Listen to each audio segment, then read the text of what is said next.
Good morning. Good morning, Tamar. Good morning, everyone. Nice to be here again. And let's begin our inner journey. We'll start over 1 minute of silence.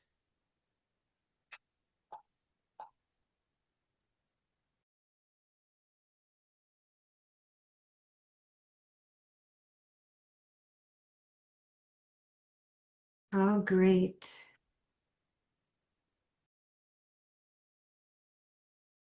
to turn my awareness inwards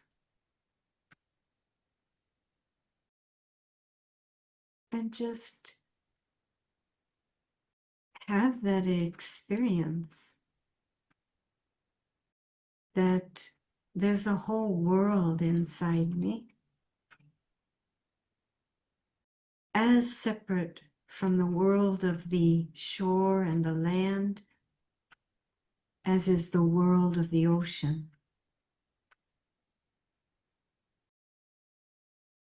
There's a beautiful world inside me,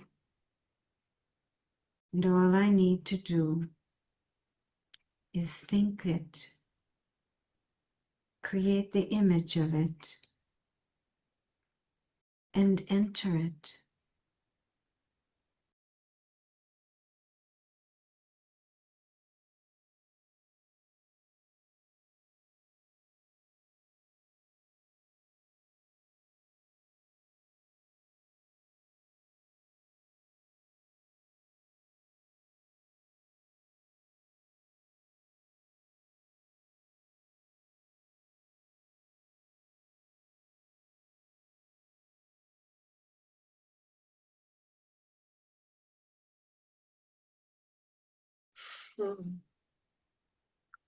So good morning, you all. I landed. It's funny, you reminded me that sometimes I play with my mind, it's like out of the space, being bigger than the earth, being smaller than the earth, but playing in my mind just imaginary games regarding me and the universe. And it's really interesting now when you said there's a whole universe inside us, it feels so right. Right. There's so much that can be said about that inner world. And I think these times are actually an invitation to open up some of the doors to that other world, because there is so much resource there for us. And many wouldn't know it unless they get themselves in front of a reflective kind of painting or reflective kind of music. But we actually don't need anything. If we know how to use our thoughts, we can walk right into that very comforting space. And again, it's not to space out, it's to be able to nurture a part of me which is wise and can stay centered and make better and better decisions. That's exactly what we do in this program, in these sessions. Exactly. We're trying with those thoughts to open a new door to new thoughts. That's right. That's right. So it doesn't stop when we hear the thought or when this session ends. An experiment with thoughts and mind. Yeah, definitely. Speaking of which, here is our thought for today. Do not let the curtain of words come between you. Do not let the curtain of words come between you. So, first of all, I imagine a curtain, and I'm trying to see between who is that curtain. Nice. Nice. That's such a beautiful point you're making, because in my mind's eye, the first curtain is between me and someone else. The way we use words to hide what is our real turmoil or chaotic or confused feeling in any particular moment, which always runs the risk of not really addressing that stuff. But what you're saying makes me think that the curtain is between me and me. Yeah. That was my first thought, because it is used to think, it is obvious the curtain between us and the outer world. But now that we weren't in, and I was thinking, where do I put the curtains inside? And how do I speak to myself? Which language do I use? And that's one thing when we talk about curtains. But I think the most important word here is the words. The words. We're talking about words as a curtain. And we talked about it some other program earlier, about we are used to words being a connecting, not something that puts us separate, not something that puts a curtain between. We use words as connecting, and something here changes with the words. Yeah. I'm just going to jump into an experience I had of this and see where it takes us. But there are more and more times, actually, in which people come to me and they share their heart, and I really don't know what to say. You know, you can hardly imagine the discomfort, the stress, the anxiety. And I just see how even 5 years ago, anyway, even though I wouldn't have known what to say, I would have stuffed that moment with words. Now, really? When wisdom, especially at this point, tells us that there are going to be a lot of moments in which you better not say anything, because what words could comfort the kind of things people are carrying in their heart these days? What words? And so fortunately, there's an alternative language. And I call it the language of silence, but it's not empty. It's not an empty thing just because it's silent. It's really me going into that inner world where I'm not connected to the sense organs.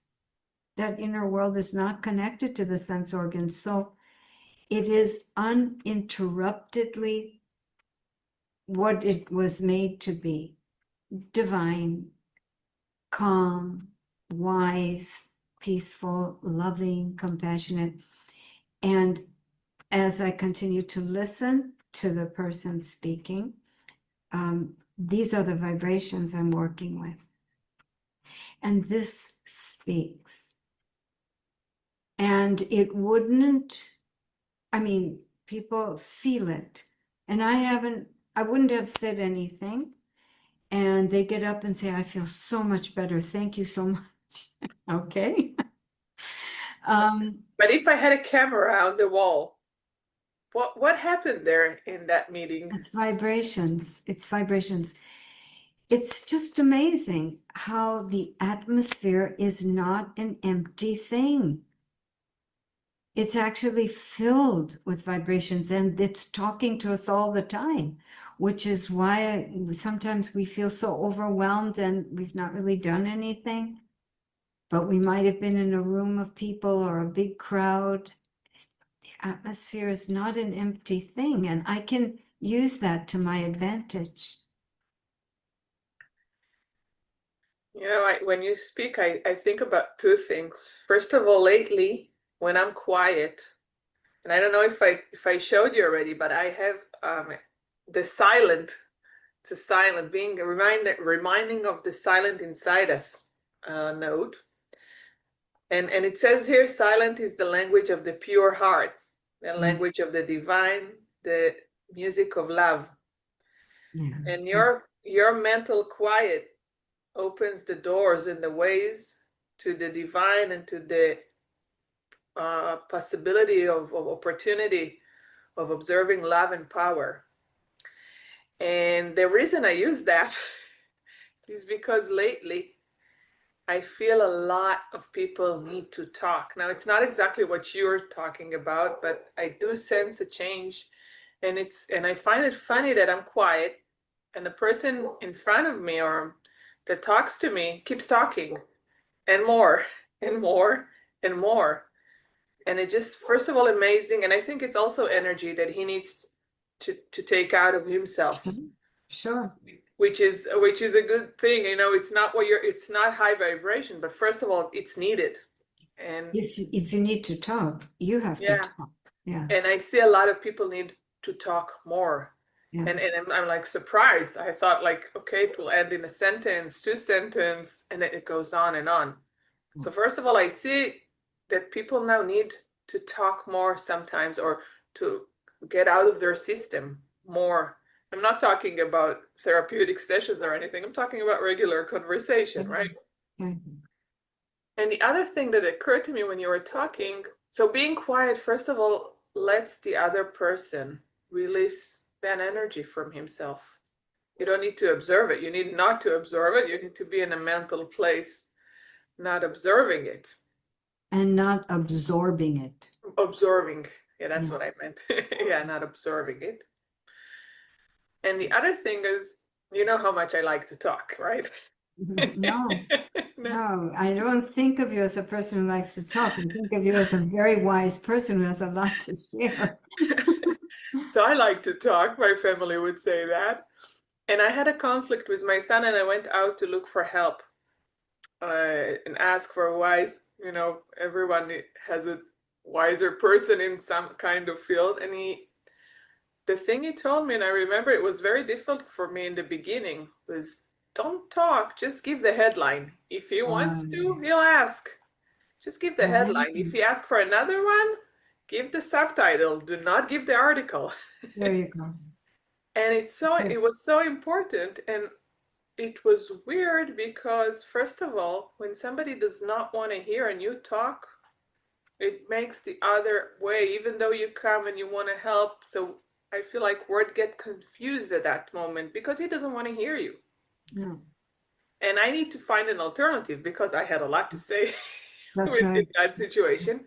So I was starting to work inward, and I was starting to imagine me and him talking. Now, not forcing, that's very important also, because even, you know, sometimes I would see even in my imagination that he doesn't want to hear now, or something was different there in my mind. Yeah. So I wasn't forcing a conversation with him, but in my inner world started a different or another set of relationship. That's right. Which affected outside later on. Sure. Yeah. It's like, sorry, go on. You know, it's like you just open doors to an additional way of relating to each other. And that's what I think this thought is all about. Allow that additional pathway to move between you and flow a current between you. Words are very important. We're not saying they're not, but they're out of balance with this additional pathway. And if we can stay connected to intent, constructive intent, I mean, that's already work to do on myself, right? I connect to positive intent, then whatever I say is going to be a lot more wise, but much more importantly is not what I say, but what the other person feels. You know, they say that people don't remember what you said. They remember how you made them feel. And I've never been able to create how somebody else is going to feel. I mean, that's the height of faking it till you make it. And I don't subscribe to it. I wouldn't want to try to make someone feel something, but if I can be connected to my intention, a constructive, uplifting intention, that vibration speaks as loud as my words. And it makes them feel something that everybody wants to be feeling, including myself. It's like it's this forgotten additional pathway, which is there and it connects us. But we've gotten very dependent on words. We're very clever with words. So how come words came to be so confusing at these times? Because I think we feel it. You know, you remind me now in another angle for that. My husband says that he's looking at headlines of articles, and he says he sees it repeatedly now, and then he goes to read the article, and it has nothing to do with the headlines. No, and it's not a mistake. It's something that starts to happen, and I'm looking at it from the bigger picture, and I'm trying to understand why is something that is supposed to be a bridge, a connection. How come it's being used, or how come it's being misused, or how come we can't interpret it? What happened? Well, why is that? First of all, that is the full out experience, right? Something's gone wrong with this pathway called words. I mean, however we describe it, we know if we're honest that it's just getting harder and harder to communicate, even though we have more means to communicate with each other than ever before. And personally, in my experience, it started getting better. Relationships started getting better. Communication started getting better when I put equal time, or at least some time, before I speak and while I'm speaking to check in. You know, go 1 foot in my inner world, which is a very beautiful energy, and 1 foot here so I can play my part, because it's all about just upgrading how well I play my parts here and take up my responsibilities. We've become very distant from that inner, pure, divine experience of ourselves. So we lost the language of silence, and we don't trust it. Who knows what silence could be filled with at this point. And that's a very important, if we want to ground this, and I think what we want to say to people, experience it. And I have to say that it feels weird when you start experiencing it, because I can tell you, I have a friend who's really important. His communication is really important for him. He's a good talker. I like to talk to him. We understand each other. And something gone wrong lately with the words. Wow. Something went wrong. Wow. So at the beginning, it didn't feel good. It felt words are hurting. It felt, and we knew in the heart, we knew there's nothing like that inside. So we stopped talking, and it didn't feel good. We stopped talking because we were, like in Hebrew, the saying, "Lalechet al betzim." We're trying to be very careful with what we say, because we felt we were hurting without the intention of hurting. Right. So in the beginning, we just stopped talking.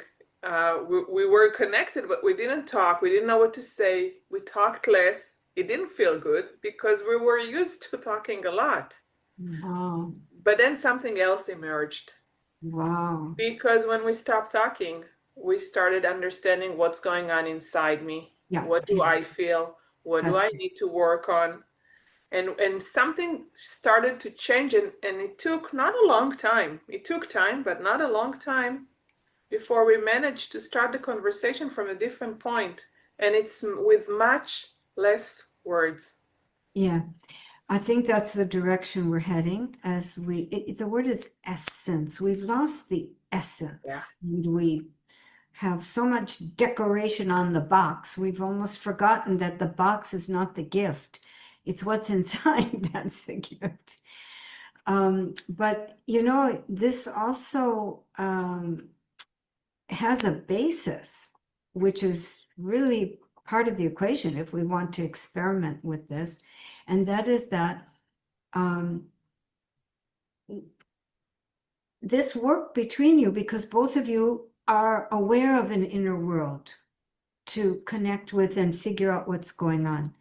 But while I'm waiting for someone else to understand what my problem is and sort me out, then silence is just a way of turning away from each other and rejecting and all of that, which is not what we're talking about. We're talking about two babies who are fighting, and mommy knows they're hungry, and it's pulling them apart, giving them food so that they can come back different people. Essentially, we're fighting and we lose our connection with each other because we haven't fed ourselves properly. So it's just words. So taking responsibility for the self is also a big part of this. And we'll need to end with that note. Sounds like a good one. Yeah, it always is like that. So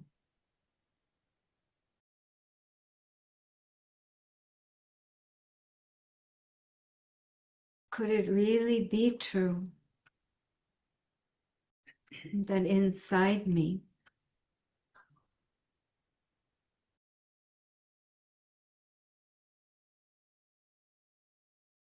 is a completely different energy? Beyond the energy of thoughts, which could sometimes be so overwhelming, too much, or conflictual. Just give myself this thought, envision it. Yes, there is a whole other world there. Open, unlimited, and only the most lovely of energies.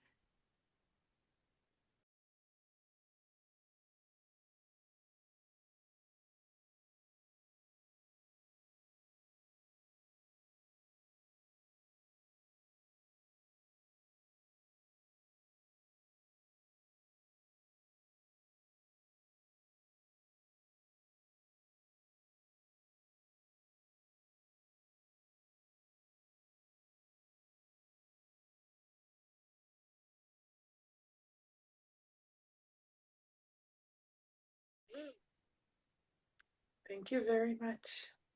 Thank You you. all. Bye-bye. Om Shanti. Om Shanti, and we see you tomorrow.